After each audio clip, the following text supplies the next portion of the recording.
yang sama-sama kita hormati Ketua DKM kita, Ustaz Hamid Huda, dan segenap pengurus DKM Masjid Huda. Semoga kita semua diberikan keistiqomahan untuk mengurus kemakmuran Masjid Jami' Nurul Huda. Bapak-bapak, ibu-ibu, jemaah sholat subuh yang insya Allah kita semua pada pagi hari yang cerah ini dirahmati dan dimuliakan oleh Allah Subhanahu wa Ta'ala. Puji syukur kita panjatkan kepada Allah Subhanahu wa Ta'ala atas rahmat dan nikmatnya, terutama nikmat sehat. Kita semua pada pagi hari ini dapat diringankan langkahnya untuk menuju masjid dalam rangka kajian pembuka kajian subuh kita untuk yang akan datang. Semoga kajian subuh nanti semakin ramai jamaahnya dan masjid kita semakin makmur. Seperti sama-sama kita ketahui, Ramadan sudah berlalu, sudah aktivitas ibadah sepertinya pada puncak-puncaknya. Kemarin kita rajin-rajinnya tadarusan, rajin-rajinnya sholat malam. Nah, setelah Ramadan ini apa yang harus kita kerjakan agar kita semua ke depan semakin lebih baik?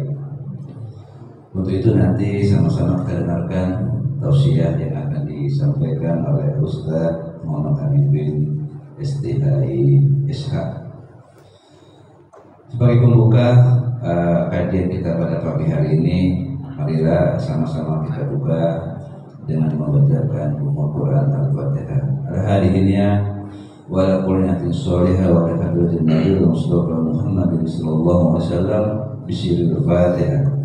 A'udzu billahi minasyaitonir rajim. Bismillahir rahmanir rahim. Alhamdulillahi rabbil alamin arrahmanir rahim maliki yaumiddin. Iyyaka na'budu wa iyyaka nasta'in. Ihdinas siratal mustaqim. Shiratal ladzina an'amta 'alaihim ghairil maghdubi 'alaihim waladdallin. Amin. Selanjutnya marilah sama-sama kita dengarkan sebagai pembuka kajian kita sambutan dari Ketua DKM kita. Untuk itu kepada Ustaz Hamid Huda kami persilakan.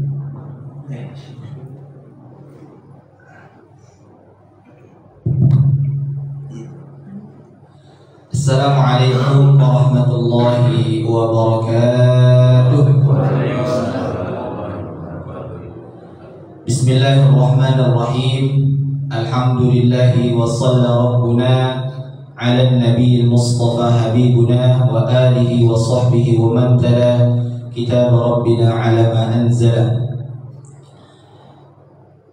Jamaah Masjid Jami' Nurul Huda yang insyaallah dimuliakan oleh Allah Subhanahu wa Ta'ala, pertama-tama bersyukur kepada Allah Subhanahu wa Ta'ala atas izinnya kita dapat berkumpul kembali dalam keadaan sehat walafiat dalam rangka pembukaan pengajian ahad subuh di Syawal ini. Mudah-mudahan setiap langkah kaki kita menuju ke tempat ini Allah catat sebagai amal kebaikan, Allah tinggikan derajat kita, Allah gugurkan dosa-dosa kita dan menjadi pemudah jalan kita menuju surganya Allah Subhanahu wa Ta'ala. Amin amin ya rabbal alamin. Salawat teriring salam senantiasa tercurahkan kepada Nabiullah wa Rasulullah Muhammad sallallahu alaihi wasallam beserta keluarganya, para sahabatnya, para tabi'in, atba' tabi'in dan para pengikutnya hingga akhir zaman. Alhamdulillah kami ucapkan ahlan wa salam kepada jamaah sholat subuh ini. Baik jamaah sholat subuh dan dilanjutkan dengan pengajian yang insyaallah dimuliakan Allah Subhanahu wa Ta'ala. Alhamdulillah hari ini tepat 20 Syawal 1446 Hijriah yang bertepatan dengan 19 April 2025. Alhamdulillah kita dapat memulai kembali pengajian ahad subuh setelah kita liburkan ya selama bulan suci Ramadan. Dan berhubung hari ini masih nuansa Syawal, nuansa Lebaran. Kami pribadi dan mewakili seluruh pengurus Masjid Jami Nurul Huda mengucapkan dan memanjatkan doa, ja'alanallahu wa iyyakum minal 'aidin wal faizin. Mohon maaf lahir dan batin. Kullu 'amin wa antum bi khairin. Nas'alullah at-taufiq wal maghfirah wal barakah wal istiqamah. Semoga di setiap tahunnya kita senantiasa dalam kebaikan, dalam ketaatan, dalam kemuliaan, dan dalam keistiqomahan beribadah kepada Allah Subhanahu wa taala. Amin amin ya rabbal alamin. Jemaah yang dimuliakan Allah Subhanahu wa taala, sebagaimana yang disampaikan para ulama ketika kita hadir di masjid dan dilanjutkan dengan ta'lim, kita hadirkan dengan niat-niat yang baik. Pertama, kita sama-sama niat iktikaf, dan yang kedua kita niat untuk belajar. Untuk apa? Untuk mengharap ridha dan keberkahan dari Allah Subhanahu wa taala. Kami kira cukup. Insyaallah setelah ini kita akan sama-sama mendengarkan pemateri kita pada hari ini, Al-Ustaz Muhammad Arifin Estahi. Kita doakan mudah-mudahan beliau beserta keluarga senantiasa dalam penjagaan dan perlindungan Allah Subhanahu wa taala. Amin amin ya rabbal alamin. Kurang lebihnya mohon dimaafkan. Hadanallahu wa iyyakum ajma'in wa akhiru da'wahum alhamdulillahi rabbil alamin. Kurang lebihnya mohon dimaafkan. Wassalamualaikum warahmatullahi wabarakatuh. Waalaikumsalam warahmatullahi wabarakatuh. Terima kasih kepada Ustaz Muhammad Huda selaku Ketua DKM Masjid Jami Huda. Mari kita dukung semua program yang sudah beliau susun. Semoga masjid kita ini semakin makmur ke depan. Amin. Selanjutnya, sebagai puncak acara kita pada pagi hari ini, marilah sama-sama kita hadirkan hati kita, kita pusatkan perhatian kita untuk sama-sama mendengarkan tausiah yang akan disampaikan oleh Al-Ustaz Muhammad Arifin Estahi Ishaq. Kepada Ustaz kami persilakan.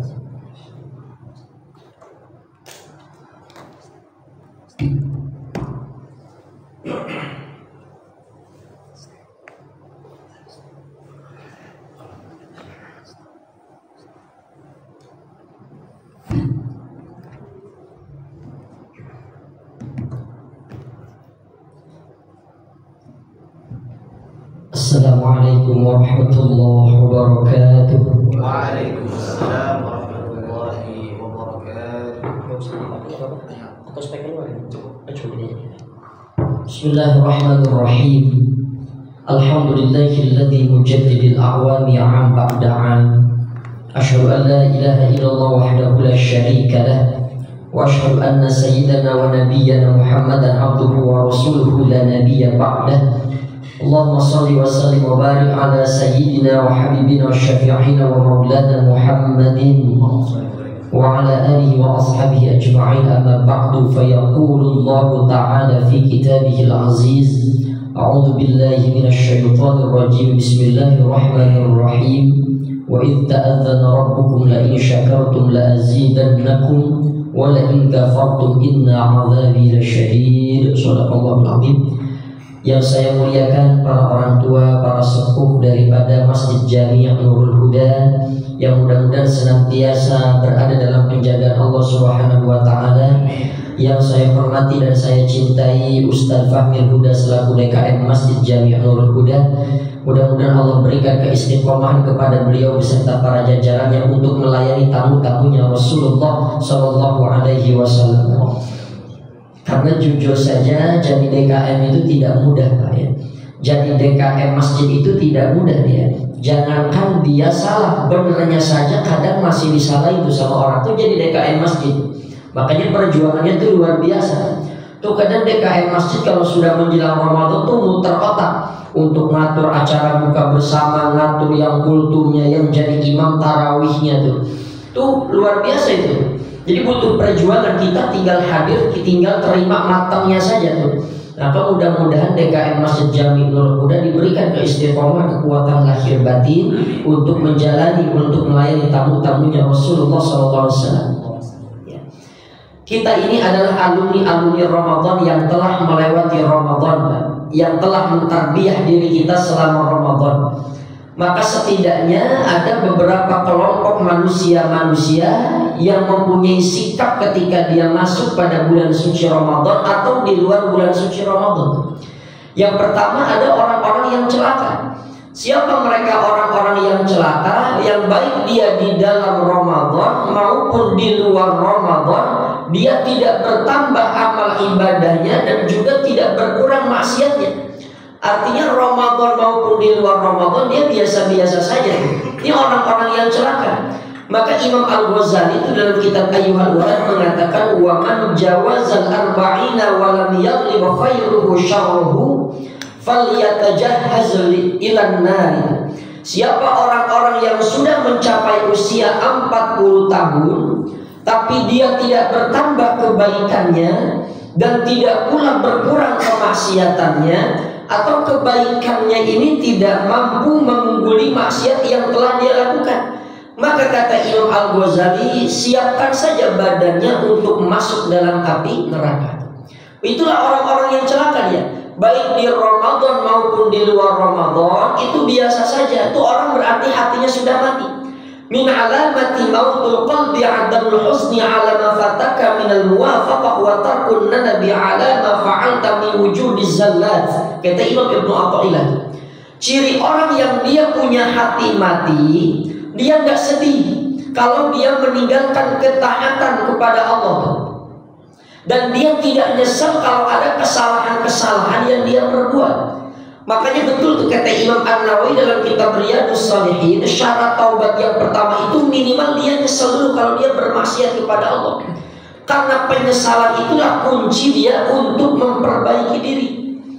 Tapi menyesal pun tidak cukup, harus diiringi dengan amal soleh, diiringi dengan kebaikan.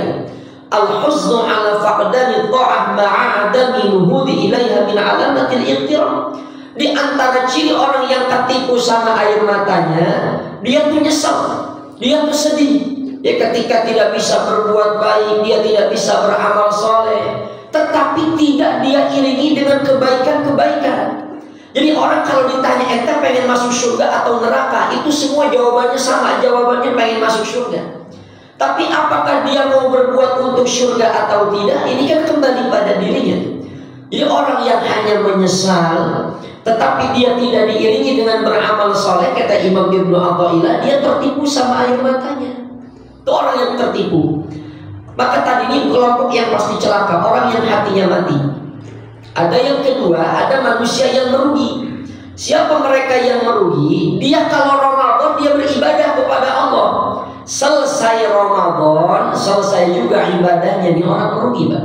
Padahal dia selama Ramadan itu dia beribadah kepada Allah, tetapi di luar Ramadan ibadahnya berhenti. Makanya kata Imam Bishr Al-Hafi, bi'sal qawmu qawmun la ya'rifuna lillahi ta'ala haqqan illa fi Ramadan. Seburuk-buruknya kelompok, seburuk-buruknya kaum adalah mereka yang tidak mengenal Allah melainkan hanya di bulan suci Ramadan. Jadi kalau dalam perspektif kita nih orang-orang awam, kita berubah menjadi baik ketika Ramadan, amal kita bertambah ketika Ramadan, itu hal yang wajar. Dan itu bagus ketimbang tidak ada perubahan sama sekali. Tapi kata Imam Bishr Al-Hafi, itu manusia, itu kelompok, kalau dia hanya mengenal Allah di bulan suci Ramadan, di seburuk-buruknya kelompok. Karena memang yang kita sembah itu bukan matahari. Yang kita sembah bukan matahari. Di siang hari dia bersinar sampai sore, malam dia hilang cahayanya. Yang kita sembah bukan bulan, yang kalau malam dia bersinar, kalau siang itu dia hilang sinarnya. Tapi yang kita sembah ini Allah, yang tidak terikat pada ruang, tidak terikat pada waktu. Maka nanti kita akan masuk pada tema. Jadi ada ungkapan, jadilah hamba Allah bukan menjadi hamba Ramadan. Kalau kita menjadi hamba Ramadan, ibadahnya cukup Ramadan aja. Tapi orang yang menjadi hamba Allah, baik dia di Ramadan maupun di luar Ramadan, dia tetap istiqomah untuk menunaikan kebaikan-kebaikan. Kan yang ingin kita hasilkan daripada Ramadan itu la'allakum tattaqun, itu litaraji, dengan harapan besar kalau kita berpuasa dengan baik dan benar pasti akan menjadikan kita orang yang bertakwa. Jadi orang yang berpuasa di bulan suci Ramadan itu nanti hasilnya akan dilihat bukan ketika dia puasa, tapi dilihat di luar ibadah puasa. Orang itu sholatnya bagus atau tidak bukan dilihat ketika dia sedang sholat saja, tapi lihat bagaimana etika dia menerapkan etika sholat di luar sholat, menerapkan etika Ramadan di luar Ramadan. Maka ada ungkapan jadilah hamba Allah bukan menjadi hamba Ramadan. Kadang Ramadan saja itu orang banyak yang gagal. Ramadan itu menjadikan kita menjadi orang yang bertakwa. Ini seharusnya selepas Ramadan ini jamaahnya gak cuma segini kan? Harusnya penuh. Kenapa? Karena habis puasa. Karena jaminan habis puasa la'allakum tattaqun, jadi orang yang bertakwa. Tetapi hanya orang-orang yang tertentu saja itu yang bisa istiqomah dalam kebaikan. Ya. Makanya kadang ibu-ibu itu kalau Ramadan tuh yang dia pikir sibuk beli baju buat anak, sibuk beli kue, dia siapin tuh nastarnya, kastenjelnya, putri saljunya tuh. Ya, dia bilang beli Pak buat apa? Buat tamu katanya. Padahal yang habisin dia juga ya. Ya tamu juga Pak, ya sama makanan itu juga. Yang habisin orang rumah juga. Makanya ibu-ibu kadang pada nimbang habis Ramadan bukan makin kurus, makin gemuk. Iya, orang habis Syawal apa aja dimakan habis Lebaran tuh. Ya. Maka bulan Syawal ini, jadi gini, ada ungkapan menarik. Seorang syekh itu ditanya, wahai Tuan Guru, bagaimana ciri-ciri amal ibadah kita tuh diterima oleh Allah? Ya. Bagaimana ciri-ciri amal ibadah kita diterima oleh Allah? Ini ada ulama yang menjawab kita tidak pernah tahu amalan kita diterima atau tidak. Tapi ada seorang ulama yang berani menjawab ciri amal ibadah kita diterima oleh Allah itu yang pertama kita betah, kita senang melakukan kebaikan ini. Jadi kalau kita sudah senang subuh berjamaah hadir di majelis taklim dan kita ketagihan untuk melakukan itu salah satu ciri di mana amal ibadah kita diterima oleh Allah, itu cirinya. Dan yang kedua, dia itu tidak hanya mengerjakan, dia itu tidak hanya baik ketika ibadah, tapi di luar ibadah dia tetap menjadi orang baik. Karena ada orang-orang yang ketika dia beribadah dia kapok, Pak. Ketika dia ibadah dia kapok. Yuk salat Jumat yuk, gue pada kapok, wah khotibnya lama-lama, dibilang kapok tuh. Yuk salat Jumat yuk, kapok, wah itu kapok tuh. Padahal ciri orang ibadahnya diterima itu apa? Dia ketagihan untuk melakukan kebaikan-kebaikan itu. Ya. Ini saya suka guyon saja Pak itu. Ya saya bilang ibu-ibu selama Ramadan menjelang Lebaran tolong suaminya jangan diomel-omelin dulu. Takutnya diomel-omelin buat beli baju Lebaran. Takutnya nanti habis Lebaran pada mati, saya bilang gitu. Tuh di Bekasi yang mati udah 4 orang Pak. Saya ke Bekasi yang meninggal 4 orang laki-laki. Yang dekat rumah saya ada 1. Di sini udah berapa? Mudah-mudahan nggak ada nih. Ya. Saya bilang kenapa ya? Saya survei kecil-kecilan Pak. Kenapa kok habis Ramadan yang meninggal laki-laki semua kebanyakan? Ya saya bilang ya mungkin sisa-sisa ditekan sama istri gara-gara Ramadan belum beli ini itu, saya bilang. Ya. Jadi kalau kita menyembah Ramadan pasti datang lagi nanti. Tapi pertanyaannya tidak ada apakah kedepannya ada jaminan apakah kita masih hidup lagi atau enggak tuh. Jadi namanya Ramadan itu pasti akan datang. Tapi pertanyaannya apakah kita ini masih diberikan kesempatan hidup atau tidak untuk menghadapi Ramadan yang akan datang. Maka orang yang merugi itu yang dia hanya beribadah ketika Ramadan. Tuh Pak, kalau Ramadan itu saya beberapa kali ngisi di tengah-tengah artis itu, yang mereka kalau Ramadan tuh ya yang biasanya buka-buka aurat tuh dia pakai hijab. Ya dia pakai tutup auratnya, bahkan pakai kerudungnya pun dililit-lilit sampai 7 lapis begitu Pak. Ya pasti ada ungkapan-ungkapan tuh hijab ala sakaratul maut dibilang. Yang sampai dililitnya sampai 7 kali tuh. Yang sampai berulang-ulang lilitannya itu tuh. Tapi nanti selepas Ramadan dilepas juga dia, membuka aurat lagi aja tuh. Ya, jadi justru bukti keimanan kita itu dilihatnya bukan saat Ramadan saja, tapi bagaimana kita mampu menerapkan amal-amal ibadah itu di luar Ramadan. Kalau selama Ramadan kita rajin sholat sunnah, itulah yang ingin kita bawa di luar Ramadan. Kalau ketika Ramadan itu kita rajin untuk tadarus Al-Quran, itulah yang ingin kita bawa di luar bulan suci Ramadan. Nah, ada yang ketiga, kelompok orang yang beruntung. Siapa mereka? Orang yang di Ramadan maupun di luar Ramadan dia tetap menunaikan ibadah kepada Allah dengan istiqomah. Kita masuk pada tema apa yang diterapkan oleh seorang muslim, apa yang harus dilakukan seorang muslim ba'da Ramadan, apa yang harus kita lakukan selepas Ramadan. Di antaranya yang pertama adalah istiqomah. Istiqomah itu bukan berarti dalam keburukan. Istiqomah itu perbuatan baik yang dia lakukan secara kontinu dan dia tidak berhenti sampai di situ, tetapi hari demi hari dia tambah kebaikan-kebaikan itu. Itu namanya istiqomah. Jadi istiqomah itu bukan berarti kalau sholat sunnah witir 3 rakaat aja tiap malam, enggak begitu. Ditambah dari 3 ke 5, dari 5 ke 7 terus sampai 11. Itu namanya istiqomah. Jadi istiqomah itu, kalau saya tidak keliru dalam kitab Al-Wafi itu Syarh Arba'in Nawawi, itu istiqomah itu ketika dia melakukan suatu kebaikan, dia konsisten terhadap kebaikan itu, terus dia tambah juga kebaikan-kebaikan itu, kualitasnya ditambah, kuantitasnya juga ditambah tuh. Dan dalam kitab Khuluqul Hasan dikatakan al-istiqamah itu, istiqamah kalimatun jami'atun tashmalud dini kullah.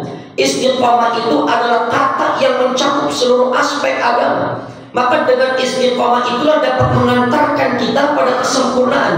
Qala ta'ala, Allah mengatakan, innal ladzina qalu rabbunallah tsumma istaqamu. Sesungguhnya orang-orang yang mengatakan bahwa Tuhan kami adalah Allah. Jadi Tuhan kita ini Allah. Tuhan kita bukan Ramadan, Tuhan kita bukan matahari, Tuhan kita bukan bulan. Tuhan kita Allah berbeda dengan makhluknya. Allah suci dari segala arah, Allah suci dari segala tempat. Jadi orang-orang yang mengatakan Tuhan kami adalah Allah, jadi mantapkan dalam hati Tuhan kita adalah Allah. Kapanpun dimanapun kita beribadah kepada Allah, bukan nungguin Ramadan. Tsumma istaqamu, kemudian dia beristiqamah. Tatanazzalu alaihimul malaikatu alla takhafu wa la tahzanu wa abshiru bil jannati allati kuntum tu'adun.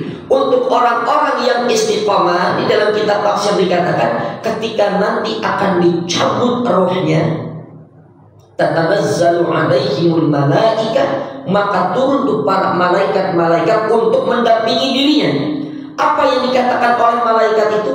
Alla takhafu wa la tahzanu wa abshiru bil jannati allati kuntum tu'adun. Itu kata malaikat, alla takhafu wa la tahzanu, jangan engkau takut, jangan engkau takut, jangan engkau sedih, bergembiralah dengan surga yang telah Allah janjikan kepada kalian. Jadi orang yang istiqomah itu ketika meninggalnya saja itu akan disambut oleh malaikat-malaikat Allah, didampingi supaya dia tidak takut, supaya dia tidak sedih. Karena ketika orang dicabut nyawanya dalam keadaan sakaratul maut, itu adalah goncangan yang sangat dahsyat dan dia akan merasakan sakit yang dahsyat. Riwayat Imam Al-Hasan itu dinukil dalam Ihya Ulumuddin, sakitnya orang ketika mengalami sakaratul maut seperti dipukul dengan 300 kali pukulan pedang, dan itu akan tersisa selama ratusan tahun sakitnya itu. Kemudian dilanjutkan ya, innal ladzina qalu rabbunallahu tsumma istaqamu fala khaufun 'alaihim wa la hum yahzanun. Untuk orang-orang yang istiqamah, dia enggak usah takut, dia enggak usah sedih. Kenapa? Karena ada Allah di hatinya. Orang yang istiqamah konsisten dalam kebaikan, dia hatinya bersama Allah. Maka orang begini enggak sedih. Orang enggak sedih bukan berarti enggak ada ujian hidup. Orang enggak sedih itu bukan enggak punya permasalahan hidup, tapi karena rohaninya kuat, koneksi antara hatinya dengan Allah itu kuat, sehingga masalah apapun yang menimpa dia, kata Allah, fala khaufun 'alaihim wa la hum yahzanun. Enggak perlu takut, enggak perlu bersedih. Kita kalau punya handphone, ini sinyalnya ini jauh dari jaringan, maka sinyalnya itu mati-matian. Sinyalnya nggak bagus. Kalau sinyal nggak bagus tuh, pakai handphone juga suaranya hilang-hilangan. Karena orang kesana kesini ngapain nyari sinyal? Lemah dia. Kenapa? Karena koneksinya dengan jaringan itu lemah. Tapi orang yang dia punya terkoneksi kuat dengan Allah, masalah apapun yang menimpa mereka, mereka akan kuat karena hatinya mendekat kepada Allah. Jadi bukan berarti orang hidup tenang, orang istiqomah, orang beriman, orang soleh gak punya masalah, punya masalah. Tapi karena dia dekat kepada Allah, ya dia lalui itu dengan mudah. Tapi orang yang tidak mengenal Allah, orang yang jauh dari Allah, ditambah dia tidak punya ilmu tentang Allah, itu kalau dia tertimpa musibah, dia tertimpa permasalahan hidup, itu persis seperti orang yang hanyut. Orang kalau sudah hanyut, apa saja dia pegang. Batang pohon dia pegang, ada akar-akar dia pegang, ada rumput-rumput yang secara akal dia paham, rumput itu tidak akan mampu menahan berat beban badan, tetap dia pegang. Kenapa rumput dia pegang? Karena dia lagi hanyut. Itulah perilaku manusia yang tidak mengenal Allah dengan baik. Ketika dia hanyut, dia akan cari jalan selain Allah. Kenapa? Karena dia tidak mengenal Allah. Kemudian dikatakan untuk orang-orang yang istiqamah, ulaika ashabul jannati khalidina fiha, ya sesungguhnya mereka adalah penghuni-penghuni surga, mereka kekal di dalamnya. Jazaan bima kanu ya'malun, mereka akan mendapatkan balasan-balasan yang telah mereka lakukan. Wa qala ta'ala lin nabi, dikatakan wa qala ta'ala lin nabi sallallahu alaihi wasallam, dikatakan oleh Nabi Muhammad sallallahu alaihi wasallam, fastaqim kama umirta, istiqomahlah. Istiqomahlah sebagaimana aku telah memerintahkan kepadamu. Wa man taba ma'aka, dan juga orang-orang yang bertaubat bersamamu. Wa la tatghaw innahu bima ta'maluna basir. Ini ada perintah istiqomah dan perintah juga isinya untuk bertobat kepada Allah, dan janganlah kita melakukan perbuatan yang melampaui batas, karena Allah Maha melihat atas segala perbuatan-perbuatan kita. Jujur aja, kita ini kadang dekat sama Allah itu kalau lagi susah. Lagi susah tuh kita dekat sama Allah. Tapi kalau kita sudah senang, udah kaya, udah punya jabatan, biasa kita lupa sama Allah tuh. Makanya kekayaan yang Allah berikan kepada seseorang bisa jadi membawa kebaikan, bisa jadi membawa mudarat. Itu Nabi Sulaiman kaya, tapi kekayaannya membawa kebaikan. Itu ada Qarun, ada Fir'aun, diberikan jabatan, dia diberikan harta, tetapi justru malah membawa mudarat. Jadi kalau kita doa minta kaya tapi nyampe gini hari kita belum kaya-kaya, bisa jadi kekayaan itu kan gak baik buat kita. Jadi Allah tidak berikan itu. Kita kadang dekat sama Allah itu kadang kalau kita lagi kena masalah saja. Itu sahabat Nabi pernah bilang, Pak, ya Rasul, saya ini kalau sedang hadir di majelis bersamamu, kami itu merasa jadi orang baik, kami merasa jadi orang benar. Tetapi ketika kami keluar dari masjid, ketika kami berpisah bersamamu, kok seolah-olah kami seperti orang lalai. Dan itu pun sekarang kan terjadi Pak pada diri kita. Kadang kita jadi orang benar cuma di masjid, kadang kita jadi orang benar kalau dilihatin orang, tapi kadang nyampe rumah kita PA lagi aja itu. Dan yang tahu dosa kita kan keluarga kita, orang tua kita. Dan itu pun terjadi pada sahabat Nabi. Kok kami jadi orang benar, tapi kalau di luar rumah seolah-olah kami ini jauh jadi orang tidak benar. Kata Nabi, itu pun terjadi pada sahabat-sahabat Nabi. Dan maka tadi Tuhan kita adalah Allah, artinya di masjid ada Allah, di luar masjid ada Allah, di masjid ada Allah, di kantor ada Allah. Maka orang yang merasa diawasi oleh Allah, orang yang istiqomah, merasa bahwa Allah mengawasi kita, dia akan berperilaku jujur, Pak. Maka kenapa ada orang-orang yang mereka itu berbuat maksiat, disebabkan mereka tidak mengenal Allah, dia kehilangan Allah. Saya yakin kalau kita merasa diawasi oleh Allah, ya apapun maksiat yang dia lakukan, mereka akan takut kepada Allah tuh. Ya jangankan orang ngoplos pertama aja dia nggak akan berani kalau dia merasa diawasi oleh Allah. Kenapa? Antam dipalsukan, ya pertama dioplos, ya ada aspal yang dimakan, ada kabel yang dimakan, ada solar yang diminum tuh. Kan dia kehilangan Allah. Dia sudah tidak merasa diawasi, jangan maksiat. Allah kan tahu apa dia bilang. Allah tahu, tapi Allah nggak ribut, Allah nggak berisik. Dia bilang, ente yang berisik tuh. Itu udah kehilangan Allah dia. Justru kata Imam Ali karramallahu wajhah, takutlah engkau ketika engkau berbuat maksiat dan engkau dalam keadaan sendirian. Sebab apa? Nanti Allah di akhirat akan menghukummu tanpa menghadirkan saksi-saksi yang lainnya atas perbuatan itu. Jadi Kalau justru maling itu kan mencuri di tempat sepi. Tapi kata Imam Ali, hati-hati bermaksiat dalam keadaan sepi. Kenapa nanti di akhirat Allah tidak perlu memanggil saksi-saksi lain, manusia-manusia lain untuk menghakimi. Allah langsung yang akan menghakimi atas perbuatan maksiat-maksiat.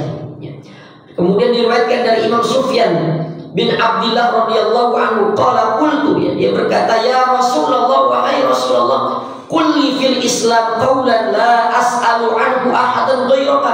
Tunjukkan kepadaku apa itu Islam. Katakan kepadaku satu kalimat yang tidak akan aku tanya kepada orang selain engkau. Kata Nabi apa? Amantu billah, berimanlah kepada Allah, tsumma istaqim, dan kemudian istiqomahlah kepada Allah. Itu jawaban Nabi.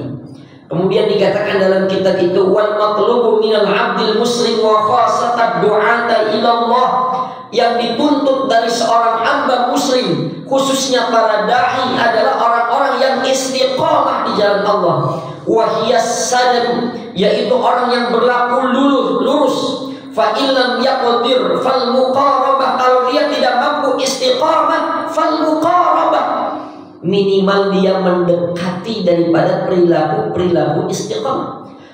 Fa inna zala an muqarabati falam yabqa ila tafritu wadiya'u.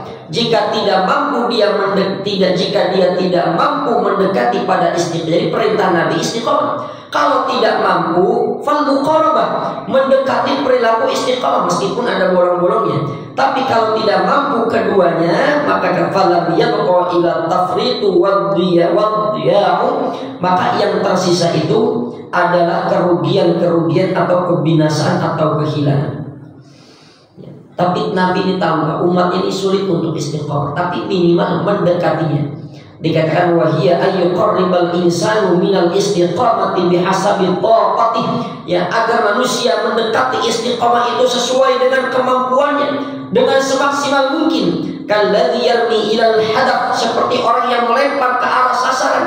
Fa illam yusibhu yuqarib, kalau dia melempar tidak tepat pada sasaran, minimal dia berada di sekitar sasaran-sasaran itu. Itu istiqamah. Maka Ramadan ini kita tinggal tanya, apakah kita ingin menjadi hamba Allah atau kita ingin menjadi hamba Ramadan? Maka Al-Quran sering mengatakan usia 40 dalam Al-Quran Al-Ahqaf ayat 15, wa balagha arba'ina sanah, ketika orang itu sudah usianya mencapai 40 tahun. Kemudian Imam Al-Ghazali tadi juga mengatakan kalau orang usianya sudah 40 tahun tidak bertambah kemaksiatan, tidak bertambah kebaikan, tidak berkurang kemaksiatan, maka nanti disiapkan dirinya masuk neraka. Kenapa sering disebut dengan angka 40? Bahkan banyak tema-tema orang mengangkat tema dengan judul rahasia usia 40 tahun. Ini dijelaskan oleh ulama. Kalau kita pengen istiqomah dalam sebuah ibadah, itu paling minimal betul kita melakukan ibadah itu 40 tahun, 40 hari. Kenapa orang sering ada ungkapan angka 40 tahun, 40 hari, 40 kali? Ini dijelaskan oleh ulama. Kalau kita pengen istiqomah dalam beribadah, minimal kita melakukan ibadah itu 40 hari berturut-turut. Jangan ada yang gagal, jangan ada yang gugur. Atau 40 kali kita lakukan kebaikan itu secara kontinu, jangan ada yang batal. Kalau gagal dari 40, artinya ada yang bolong, ulangi dari awal. Ini dijelaskan oleh ulama-ulama rahasia angka 40. Jadi kalau kita pengen istiqomah dalam sholat duha, maka lakukan ini 40 hari berturut-turut. Nanti kalau sudah 40 hari berturut-turut tidak ada yang bolong, insya Allah Allah akan memberikan keistiqomahan pada dirinya. Jadi kalau kita pengen rajin wirid dan rajin baca Quran, maka istiqomah itu 40 hari jangan ada yang putus, supaya nanti mendarah daging dan kita istiqomah. Jadi angka 40 itu kalau bahasa itu bahasa angka tirakat, ya. Orang untuk menempuh pada keistiqomahan itu minimal dia 40 hari dia lakukan kebaikan itu tanpa putus. Insya Allah nanti akan Allah berikan kepadanya keistiqomahan. Maka yang pertama tadi istiqomah. Apa yang harus kita lakukan setelah Ramadan? Satu, istiqomah dalam kebaikan. Yang kedua apa? Berdoa. Yang kedua berdoa. Ya, tadi DKM kita Ustaz Fahmi Huda itu sudah mengucapkan taqabbalallahu minna wa minkum siyamana wa siyamakum. Ya, itu adalah ungkapan doa Pak sebetulnya. Itu adalah ungkapan doa. Ini dinukil dalam Lataiful Ma'arif dari Imam Ibnu Rajab Al-Hambali. Beliau mengatakan kana sahabatu yad'una Allah fi sittati ashhurin ay yataqabbala minhu a'malahum. Jadi orang-orang itu, para sahabat Nabi, kalau sudah melalui Ramadan selama 6 bulan itu yad'una Allah fi sittati ashhurin, mereka berdoa selama 6 bulan ayyataqabbala minhum a'malakum, supaya amal mereka diterima oleh Allah. Jadi kalau selesai Ramadan dia doa 6 bulan supaya amal ibadahnya diterima oleh Allah. Itu perilaku para sahabat, para tabi'in. Doa supaya ibadahnya diterima oleh Allah. Dan 6 bulan nanti menjelang Ramadan mereka berdoa supaya bertemu dengan Ramadan. Maka ada doa Allahumma barik lana fi Rajab wa Sya'ban wa ballighna Ramadan. Itu bukan bid'ah, itu diajarkan oleh ulama tuh. Maka kenapa tuh ada ungkapan-ungkapan taqabbal minna wa minkum siyamana wa siyamakum kullu 'am wa antum bi khair. Ya minal aidina wal faizi, itu isinya doa. Siapa yang ngajarin? Apakah ini bid'ah? Enggak, diajarin dalam Al-Qur'an. Tetapi bahasa Al-Qur'an itu tersirat. Itu dalam surah Al-Baqarah itu, Nabi Ibrahim ketika selesai merenovasi Ka'bah dengan Nabi Ismail alaihi salam, itu dikatakan wa idh yarfa'u Ibrahimul qawa'idu minal baiti wa Ismailu rabbana taqabbal minna. Jadi ketika Nabi Ibrahim sudah meninggikan tuh, merenovasi, membangun Baitullah bersama Nabi Ismail, tuh Nabi Ibrahim berdoa kepada Allah. Nah, ini pendidikan.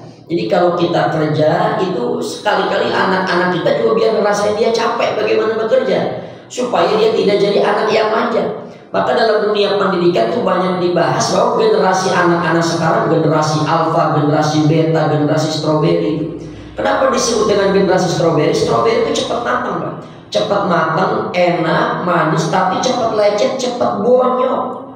Ini anak-anak sekarang itu pinter, kelihatan cepat gede, cepat dewasa, cepat dapat informasi, tapi mental spiritualnya tidak kuat. Kenapa? Karena tidak dididik spiritualnya, tidak dididik bagaimana dia berjuang, melihat perjuangan orang tua sehingga mentalnya cepat ngedown tuh.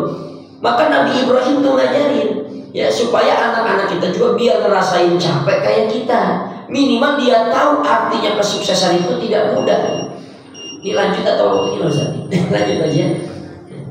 Saya takutnya kelamaan ya. 10 menit lagi lah.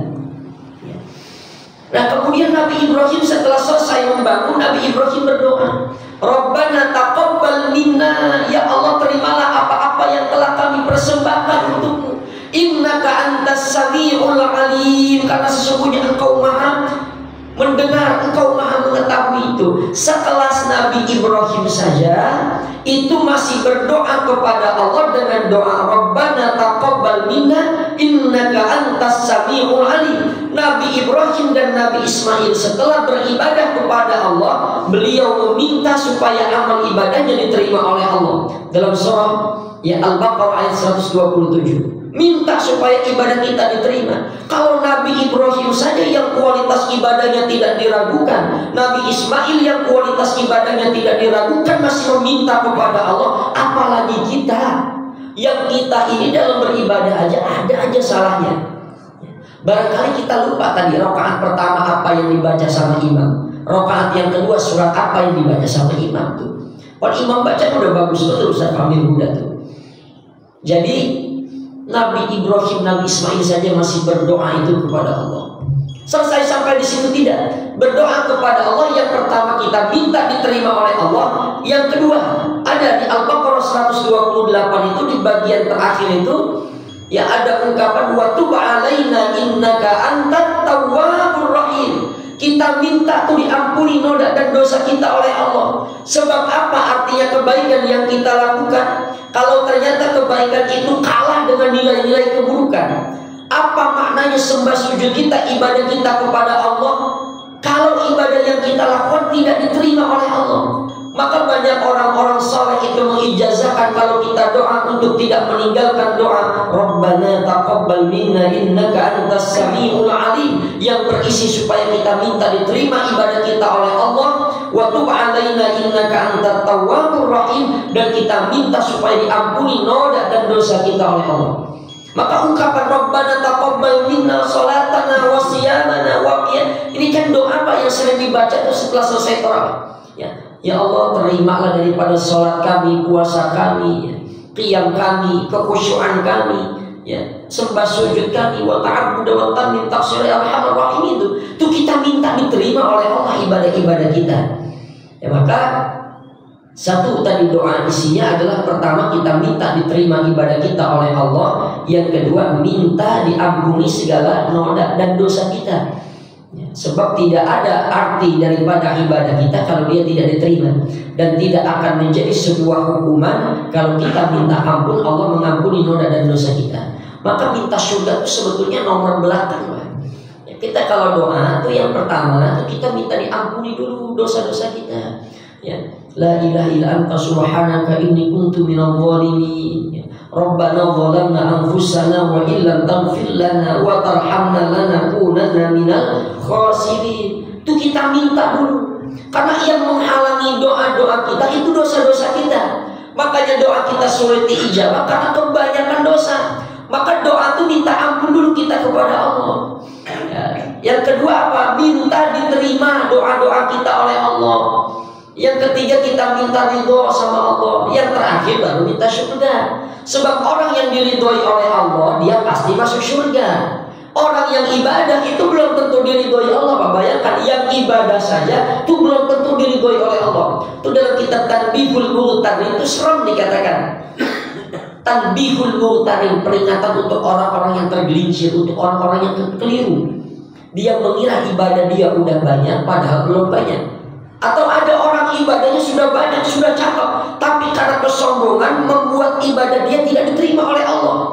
Jadi orang yang beribadah saja belum tentu diterima oleh Allah, belum tentu diterima oleh Allah. Jadi kita mengharap itu doa yang kita baca. Allahumma inna nas'aluka, ya Allah kami meminta kepadamu ridhoka, keridhaanmu, wal jannah, baru kita minta surga. Itu doanya tuh. Jadi Allahumma inna nas'aluka ridhoka wal jannah, ya Allah kami memohon kepadamu keridhoanmu, minta ridho Allah dulu, wal jannah, baru minta surga. Yang padahal tanpa kita minta surga, kalau Allah ridho sama kita, Allah akan mengantarkan kita kepada surga. Jadi kita berdoa supaya ibadah-ibadah kita diterima. Yang ketiga apa? Menjaga nilai-nilai ibadah kita itu supaya tidak hangus. Menjaga nilai ibadah kita supaya tidak hangus. Dalam surah An-Nahl ayat 92 itu dikatakan, Al-Quran nyindir kita, wala takunu kallati naqadat ghazlaha min ba'di quwwatin ankatha. Sebetulnya ayat ini bicara tentang sumpah, supaya orang yang bersumpah kepada Allah, yang dia akan setia kepada Allah, agar dia tidak ingkar kepada sumpah dia kepada Allah. Tapi Al-Quran itu menyindir, janganlah engkau seperti perilaku orang-orang. Jadi dalam kitab tafsir itu dikatakan ayat ini turun berkenaan dengan perilaku ada sosok perempuan gila. Ya, urusan namanya ulama berbeda pendapat. Kalau saya tidak keliru dalam tafsir yang lain namanya As-Sayyidah As-Sadiyah, tapi dalam kitab Al-Jamilah Hamil Quran Ibnu Katsir itu berbeda-beda. Tapi intinya ada perempuan dulu di masa itu, perempuan ini perempuan gila. Kalau malam dia kerjanya dia tenun kain, dia cakepin tuh kainnya. Nanti di pagi hari sampai sore hari kain-kain yang sudah dia tenun itu dia rusak-rusak lagi. Kenapa? Supaya nanti malam itu ada kerjaan, Pak. Nanti malam dia punya pekerjaan baru. Ini kan perilaku sebagian orang-orang di Indonesia, Pak. Ya, jalanan udah cakep banget dia rusak-rusakin. Kenapa? Biar nanti dia punya proyek lagi. Ya, kabel udah cakep dia putus-putusin, nah biar nanti itu dia punya kerjaan, punya proyek lagi. Ya, bangunan udah cakep dia hancur-hancurin, buat apa? Biar dia punya proyek lagi. Tuh Al-Quran nyindir, janganlah engkau seperti perempuan itu yang kalau malam kerjaannya itu nanun kain, pagi dia rusakin lagi sampai sore supaya malam punya pekerjaannya. Al-Quran ingin mengatakan begini, kita kan Ramadan ini sudah baik, sudah jadi orang soleh, atau minimal ada kebaikan yang kita tanam selama Ramadan, itu jangan sampai hangus. Dengan apa hangusnya? dengan kesombongan, dengan riya, ya, dengan mencaci maki atau menyakiti orang lain. Karena setiap ibadah itu ada namanya maqasidus syariah. Maqasidus syariah itu tujuan daripada suatu ibadah. Ramadan la'allakum tattaqun. Salat anil fahsya'i wal munkar, untuk mencegah dari perbuatan keji dan munkar. Zakat untuk mengkikis perilaku kikir pelit dalam hati kita. Jadi setiap ibadah yang kita lakukan dengan baik dan benar, dia akan menghasilkan akhlak yang mulia. Jadi kalau ada orang ente rajin sholat tapi gibah orang seneng bener, yang salah bukan sholatnya, yang salah pribadinya. Ya, ente baca Quran doang rajin, ya, tetapi ente sama masyarakat tuh nggak bagus. Oh, itu yang salah bukan Qurannya, yang salah perilaku orang itu. Maka ada kritik-kritik agama. Ya, al-Islamu mahjubun bil muslimin. Kehebatan muslim itu tertutup bukan karena agama Islamnya, karena perilakunya. Maka ada ungkapan aina Ramadan ba'da Ramadan. Mana Ramadan kita setelah Ramadan? Mana Ramadan kita setelah Ramadan? Jadi amal ibadah kita tuh bisa hilang disebabkan karena ketidakikhlasan kita, atau ibadah yang kita lakukan tidak sesuai dengan syarat rukun dan tata cara yang benar, atau yang ketiga kita beribadah tetapi pahala kita hangus. Ini yang tidak kita inginkan. Salah satu orang pahalanya bisa hangus itu disebabkan kezaliman dia kepada sesama muslim. Maka banyak orang membid'ahkan istilah halal bihalal, halal bihalal. Nah, ini kan ungkapan, Pak. Ya, kalau dalam salah satu sejarah itu Syekh Wahab, Kiai Haji Wahab Hasbullah, ya, yang meramaikan istilah halal bihalal. Karena dalam babat Cirebon itu sebelum Kiai Wahab Hasbullah itu sudah ada yang memberikan definisi halal bihalal. Ya, beberapa orang kawan mengatakan orang Arab juga usah nggak kenal tuh istilah halal bihalal, tuh nggak kenal itu. Di Indonesia sih istilah halal bihalal. Terus sebagian orang nggak ada itu halal bihalal, tidak diajarkan sama Nabi bid'ah. Hadis itu, Al-Quran itu tidak hanya bicara secara tekstual tapi kontekstual. Itu dalam kitab hadis Sahih Bukhari dikatakan man kanat lahu madlamatun li akhihi min 'irdihi aw syai'in falyatahallalhu minhu al-yawm. Falyatahallalhu minhu al-yawm. Siapa yang pernah berbuat zalim kepada orang lain, merusak kehormatan saudaranya, atau sesuatu apapun yang pernah dia ambil dari saudaranya yang lain, falyatahallalhu minhu al-yawm, maka minta halal, minta maaf pada hari ini. Dikatakan pada hari itu di dunia, sebelum nanti di akhirat tidak berlaku dinar kita, tidak berlaku dirham kita, tidak berlaku harta yang kita miliki. Lalu apa yang kita berikan kepada orang yang pernah kita zalimi ketika kita sudah berada di akhirat? Pahala kebaikan kita Allah berikan kepada orang yang kita zalimi. Dosa orang yang kita zalimi Allah pindahkan kepada kita. Maka ungkapan halal bihalal itu bukan sebuah bid'ah, tapi merujuk pada hadis-hadis secara kontekstual tadi. Man kanat lahu madlamatun li akhihi min 'irdihi aw syai'in falyatahallalhu minhu al-yawm. Siapa yang aniaya, zalim, merusak kehormatan saudaranya, falyatahallalhu minhu al-yawm, minta halal pada hari ini sebelum nanti datang di akhir. Jadi halal bihalal itu minta maaf.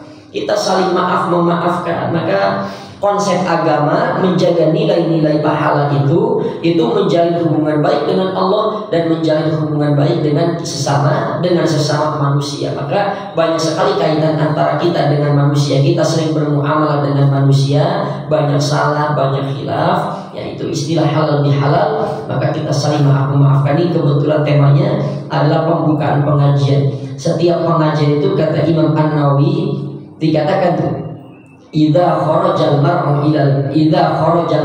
ilal ilmi yuridu bihil ilma lam yanfa'ul ilm. Kalau orang berangkat pergi menuntut ilmu, niatnya cuma untuk mendapatkan ilmu, lam yanfa'ul ilm, maka ilmunya tidak akan menjadi ilmu yang bermanfaat. Jadi orang dari rumah niatnya untuk hanya sekedar menuntut ilmu, lam yanfa'ul ilm, ilmunya tidak akan bermanfaat. Tetapi bagaimana supaya ilmunya bermanfaat? maka kata Imam An-Nawawi adalah maka amalkan ilmu itu. Niatnya bukan hanya untuk menuntut ilmu, tapi niatnya juga untuk mengamalkan ilmu. Maka kesimpulannya bahwa tadi ada 3. Apa yang kita lakukan setelah Ramadan? Pertama adalah istiqamah, yang kedua adalah berdoa, dan yang ketiga menjaga nilai-nilai pahala itu supaya tidak rusak, tidak hangus, supaya kita tidak termasuk kelompok orang yang muflis. Dia pulang ke akhirat membawa pahala yang banyak, tetapi sampai di akhirat pahalanya habis, dia serahkan kepada orang-orang yang telah dia zalimi. Maka ini saja yang dapat saya sampaikan. Namanya pembukaan mah gak usah lama-lama saja ya. Orang buka pintu tuh gak lama. Namanya buka pintu mah cepet kan. Namanya juga buka baju tuh gak pakai lama, cepet. Namanya juga buka. Namanya pembukaan pengajian gak usah lama-lama. Ya namanya juga buka tuh. Nah nanti kalau sudah masuk terserah tuh, yang ngaji mau sejam mau 3 jam terserah ya. Biar pada sehat walafiat semua. Ketua DKM yang Ustaz Fahmi Huda yang baca Al-Qur'annya Masya Allah punya sanad yang luar biasa. Kita doakan masih muda, istiqomah, biarkan beliau menjadi pemimpin, menjadi DKM. Kita tinggal mendukung saja, kita bantu dengan doa dan dukungan. Bapak-bapak yang hadir semua, para sepuh, para tokoh masyarakat, biar dikasih panjang umur, sehat walafiat. Sebab saya lihat yang muda-muda cuma Ustaz Fahmi Huda jadi yang lain pada nggak ada itu ya. Memang betul orang yang, makanya wajar dalam hadis Nabi dipuji orang yang muda tapi dia dekat kepada Allah itu dinaungi oleh Allah pada saat tidak ada tempat bernaung kan. Dan orang masa muda mana orang, saya isi pengajian di beberapa masjid itu isinya aki-aki semua Pak. Isinya nenek-nenek semua. Kadang saya guyon di panitia kalau isi pengajian ibu-ibu, tolong dong yang cakep-cakep dipajang di depan, saya bilang. Saya masih emang stoknya ini aja Ustaz, lama dia bilang iya dan nggak apa-apa. Dan stoklah semua ya, biar pada berkah semua jamaah-jamaahnya, sehat ekonomi, sehat rohani, sehat jasmani. Wassallallahu ala sayyidina Muhammad wa ala alihi wasallam. Assalamualaikum warahmatullahi wabarakatuh. Doa saya serahkan dalam serta doa dan anak takmir. Silakan Ustaz. Waalaikumsalam warahmatullahi wabarakatuh. Terima kasih kepada Ustaz Muhammad Arifin atas segala nasihatnya. Semoga kita semua lebih istiqomah lagi ke depan dalam melaksanakan ibadah-ibadah kita, dan semoga jemaah kita ini semakin ramai. Paling tidak ya seperti inilah pengajian subuh kita ya, jangan sampai berkurang lagi nih ya Ustaz ya. Untuk itu saya selaku berwajah sekali lagi atas nama pengurus Masjid Jamil Huda mengucapkan taqabbalallahu minna wa minkum minal aidin wal faizin, mohon maaf lahir batin, dan atas segala kekurangan saya mohon maaf. Wabillahi taufiq wal hidayah. Wassalamualaikum warahmatullahi wabarakatuh. Waalaikumsalam. Selanjutnya akan dibawakan, mari kita tutup doa yang akan dibawakan oleh sesepuh kita Bang Haji Bidun, Bang Haji Muhammad ya.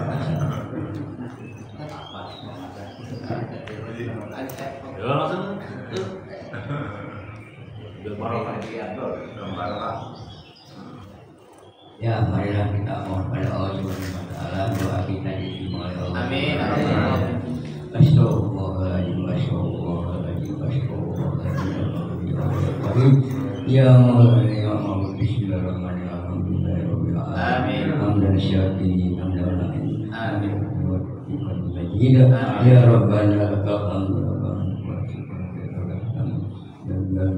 ikram. Rabbana dolamna anfusana wa bilana wal qari. Rabbana innaka samiul alim wa tawwabur rahim. Rabbana atina fid dunya hasanah wa fil akhirati hasanah wa qina adzabannar. Muhammad wa ala alihi ajmain. Subhana rabbika rabbil izzati amma yasifun wa salamun alal mursalin. Alhamdulillahi rabbil alamin. Assalamualaikum warahmatullahi wabarakatuh. Waalaikumsalam. Ya, dengan tadi maka acara kita, pembukaan kajian kita selesai. Untuk itu sekali lagi kami atas nama pengurus mengucapkan terima kasih yang sebesar-besarnya kepada Ustaz Muhammad Arifin dan ayah-ayahnya, kepada bapak-bapak semua dan ibu-ibu semua.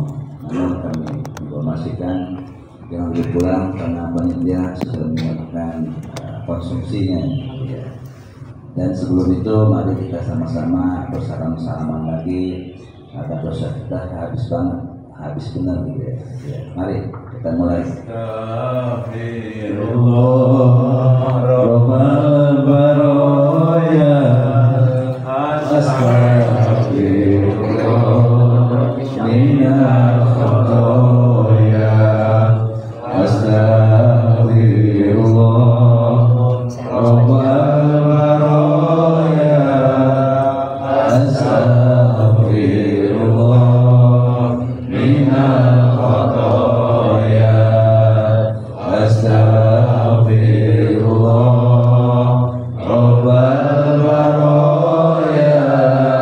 Astagfirullah minal khotoya. Astagfirullah Rabbal baraya. Astagfirullah minal khotoya. Astagfirullah Rabbal baraya. Astagfirullah minal khotoya. Ya, sebelumnya kita foto bareng dulu nama Ustaz Muhammad Arifin STH SH, karena jarang-jarang kita jumpa beliau. Ustadznya masih muda, ganteng. Mari bapak-bapak, merapat.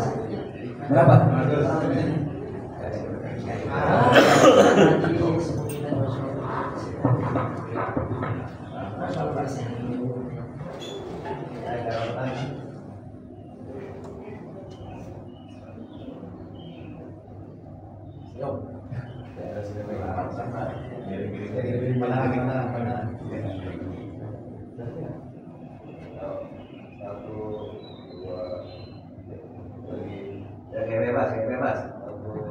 Belum.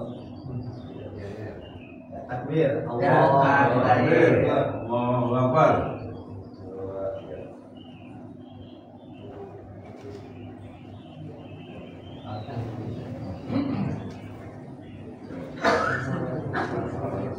Ya, silakan monggo Pak. Monggo silakan. Sudah siapkan sarapan paginya, ibu-ibu juga dipersilakan. Sarapan.